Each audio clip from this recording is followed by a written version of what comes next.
So the arborist can work with the development team, and doing so increases the rate of tree survival. We can also assist tree removal decisions, and that can reduce future costs. It's much easier to remove a tree without a house underneath it than if we have to remove it after the house has been built and the tree has to be removed. So making those decisions early can help out the developer or the homeowner. And in some areas, working with arborists is required by ordinance. Well, where do we start with trees and development? Probably the best place in the United States is with the ANSI A300 Part 5. This is the third revision of Part 5. It's been around for a long time, 15 years. The first version coming out in 2005, and the current version was published in 2019. The purpose of this standard is to provide guidelines for management of trees and shrubs during development and to provide standards for writing specifications. And in addition to the standards, the ISA publishes best management practices. They were developed to interpret tree care standards and to provide guidelines of practice for arborists. We have a wide array of these BMPs. Basically, every area of tree care has a standard and a BMP associated with it.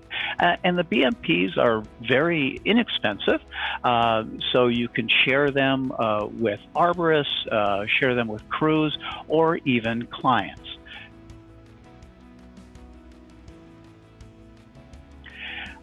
With the A300 standard, there are three major components. First is a definition of the purpose, objectives, and the scope of work. We're going to talk about the first two as I get going, and then later on in this group presentation, I'm going to come back to the scope of work.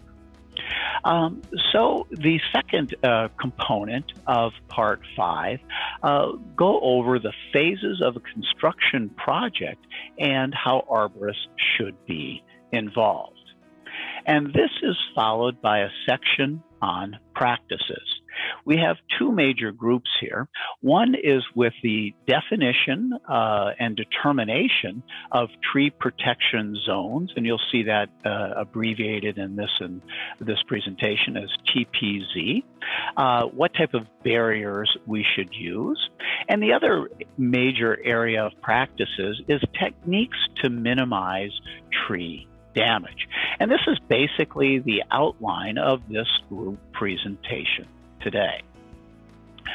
So the ANSI standard says that tree management and arborist involvement should be in all phases of development. We know that we have much better outcomes if the arborist is involved from the beginning of the project through the very end, and hopefully even carrying over into maintenance of the trees as time goes on. But again, as with all standards, this standard calls for the definition of objectives.